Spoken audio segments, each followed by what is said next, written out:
For some people, the 2000s may not seem that long ago, and for them, the music that defined the era will forever be timeless, and you may not have been aware that these musicians left us far too soon.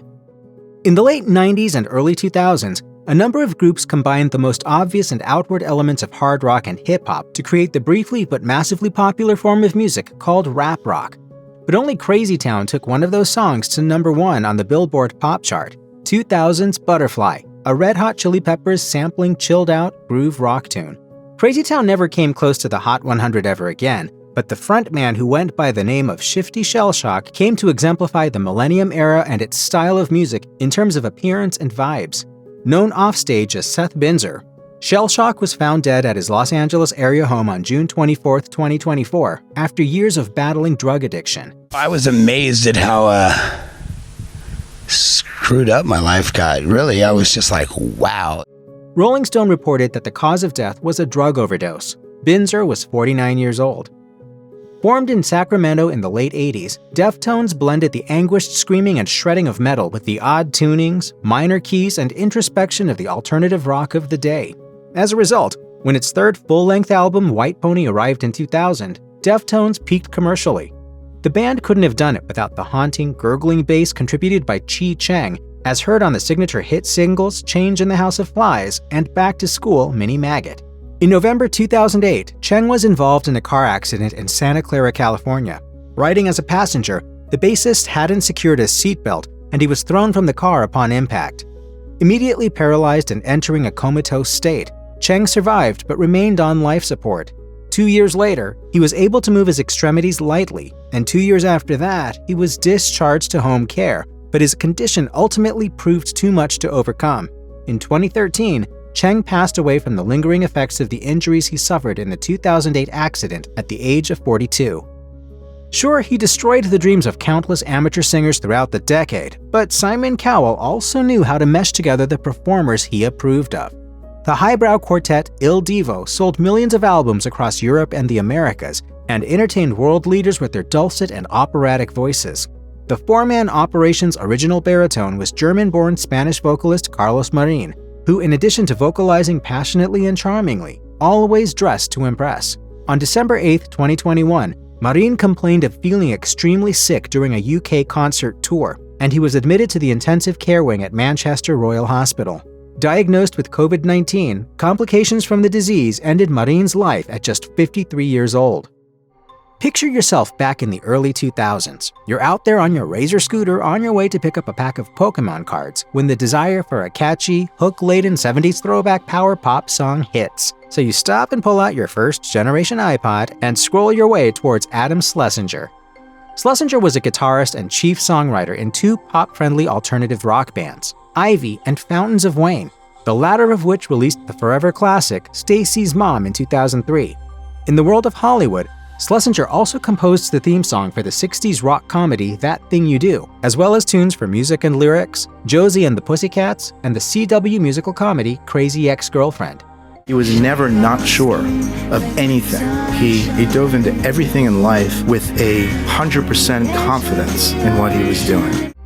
In late March of 2020, Schlesinger was admitted to a hospital in New York State, where he was found to have contracted coronavirus right as the pandemic was starting to hit the US. He was quickly sedated and placed on a ventilator, but a week later, Schlesinger died from the effects of COVID-19 at 52 years old.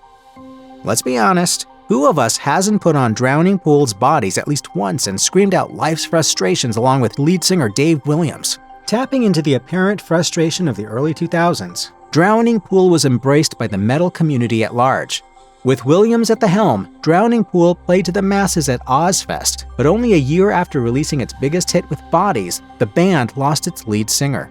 On August 14, 2002, the band stopped its bus in Manassas, Virginia to rest between stops on the Ozfest tour, and Williams was discovered dead in his private area. Toxicology and other tests were conducted on the musician's remains, resulting in the findings that his tragic death was no substance-related misadventure. Instead, the 30-year-old died of natural causes, specifically a heart issue. Wayne Swinny didn't just help bring Saliva's hard sound into public consciousness with numerous hit songs, he helped lead an entire musical movement into the new century. Referred to as nu metal, You couldn't turn on rock radio in the early 2000s without hearing that unmistakably aggressive and sludgy sound. Swinny's guitar powered lots of hits, including Click Click Boom, Always, Rest in Pieces, Your Disease, and Survival of the Sickest. Say this, the band has lasted longer than any of our marriages did. Mere hours after playing a Saliva show in Nashville on March 20th, 2023, Swinny was rushed to an area hospital to treat a sudden brain hemorrhage. He remained in intensive care while the rest of Saliva continued to tour with a replacement. Sadly, before any such show could take place, Swinny died in the hospital. He was 59 years old. If you were a kid in the 2000s who loved rock with a whole bunch of emotions, chances are you were a My Chemical Romance fan. As much of a conceptual performance collective as it was a goth band, My Chemical Romance's 2004 album 3 Cheers for Sweet Revenge went triple platinum, and drummer Bob Bryar joined the band right after its release. After playing on other hit albums like The Black Parade and Danger Days, The True Lives of the Fabulous Killjoys, Bryar exited My Chemical Romance in 2010. In November 2024, 3 weeks after Bryar last contacted relatives or friends, the drummer's body was discovered by an animal control worker in his home in Bedford County, Tennessee. Because Bryar had been deceased for possibly several weeks, an autopsy and other tests couldn't determine the exact cause of death.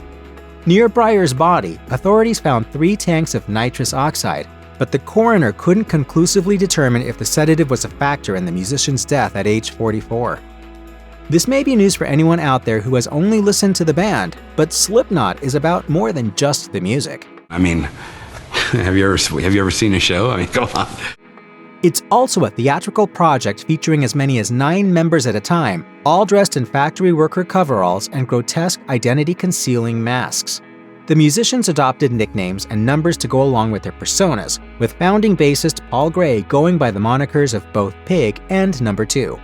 In May 2010, the musician died at a hotel in Urbandale, Iowa, after overdosing on a combination of the prescription painkillers morphine and fentanyl. Gray's pain relief specialist, Dr. Daniel Baldi, was blamed for the death of the 38-year-old musician and faced a lawsuit from the bassist's family. A settlement was reached in 2018. For a band that dominated the charts throughout the 2000s, it sure seems like Three Doors Down could still be considered underrated.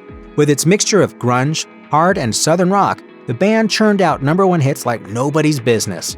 Songs like Kryptonite, Loser, Duck and Run, When I'm Gone, and It's Not My Time dominated radios throughout the decade. So with all that, it's safe to say that lead guitarist and founding member Matt Roberts knew a thing or two about helping to write a hit. After 16 years with the band, Roberts departed Three Doors Down in 2012, though he stayed in the music scene. In August 2016, he traveled to West Bend, Wisconsin to play a military veterans charity concert, but tragically, he never made it to the stage. A staffer at the hotel where Roberts was staying called the local police with a report of an individual unconscious or asleep in a hallway of the building. There, authorities found Roberts and pronounced him dead. After it was determined that the 38-year-old musician died from a prescription drug overdose, his Alabama doctor, Richard Snellgrove, was indicted and arrested, but ultimately acquitted for his culpability in the fatality. To put it mildly, the paparazzi frequently goes too far with its celebrity obsession, and they were straight up out of control throughout the 2000s. With an unhealthy fixation on heiresses and DJs in particular, Adam Goldstein, better known by his stage name DJ AM, found himself in the center of it all. Previously an anonymous club DJ, Goldstein popped onto the public's radar thanks to a tumultuous mid-2000s relationship with the Simple Life star Nicole Richie. Formerly a member of Crazy Town, Goldstein was soon getting paid a fortune to perform regularly at Caesars Palace in Las Vegas, with his newfound fame even scoring him appearances in Entourage and the video game DJ Hero. In September 2008, Blink-182 drummer Travis Barker and DJ AM played a show in Columbia, South Carolina, and their small plane crashed just after the beginning of their return flight. Barker and Goldstein were the only 2 of the 6 passengers to survive, but just 11 months later, Goldstein was discovered dead in his apartment in New York City next to various drugs and drug paraphernalia. I just knew how strong he was, and I knew he had 12 years under his belt, but one of the last things he said to me was, I feel like doing a bunch of drugs and saying The medical examiner's office attributed the 36-year-old's death to a combined overdose of cocaine and 6 other narcotics, painkillers, and prescription medications. While some groups soothed fans with their music, All That Remains' approach was closer to launching sound attacks on its audiences. In the 2000s and 2010s, the band was a mainstay on the hard rock airwaves, and that quintessential metalcore sound was created in part by lead guitarist Oli Herbert. On October 16, 2018, Herbert's body was discovered in about 2 feet of water in a pond adjacent to the guitarist's home in Stafford Springs, Connecticut. The Connecticut State Police and the Eastern District Major Crime Squad both believed that it looked like Herbert's death could have been caused by foul play. After more than 2 years of detective work, a suspect was never identified in what may indeed have been a murder. Herbert was 44 years old. Highly recognizable in the nu metal world for his extravagant beard, wild hair, and hyperactive vocalizing, lead singer Wayne Static helped lead Static X to produce the platinum-selling album Wisconsin Death Trip and the gold-certified Machine. On November 1, 2014, Static, who was born Wayne Wells, died in the middle of the night at his home in San Bernardino County, California. 4 months later, a coroner reported that he'd gone to bed having consumed a crushed oxycodone pill, a powerful prescription-strength painkiller, and drank alcohol with it. The next afternoon, Static's wife discovered the musician unresponsive and stiff. The singer and guitarist was 48. When he helped start The Devil Wears Prada in 2005, drummer Daniel Williams and company were a Christian metal band. By the time he amicably departed in 2016, they were a secular, anti-capitalist heavy rock band that had topped the indie charts with the albums With Roots Above and Branches Below and Dead Throne. In 2016, Williams left music behind, opting instead for the tech industry. He worked at GoPro for 8 years, and in 2025, he landed a position as a software engineer at Apple. On May 22, 2025, Williams boarded a small aircraft along with talent agent Dave Shapiro. After taking off amidst thick morning fog from an airport in San Diego where Williams lived, the plane crashed onto the grounds of a home in the Murphy Canyon neighborhood, a military family housing site. Around 100 people in the vicinity were evacuated, and hospitals treated many for injuries. Meanwhile, of the 6 people on the plane, only Shapiro and Williams were immediately declared dead. The drummer was 39 years old. If you or anyone you know needs help with addiction issues, help is available. Visit the Substance Abuse and Mental Health Services Administration website or contact SAMHSA's national helpline at 1-800-662-HELP 4357.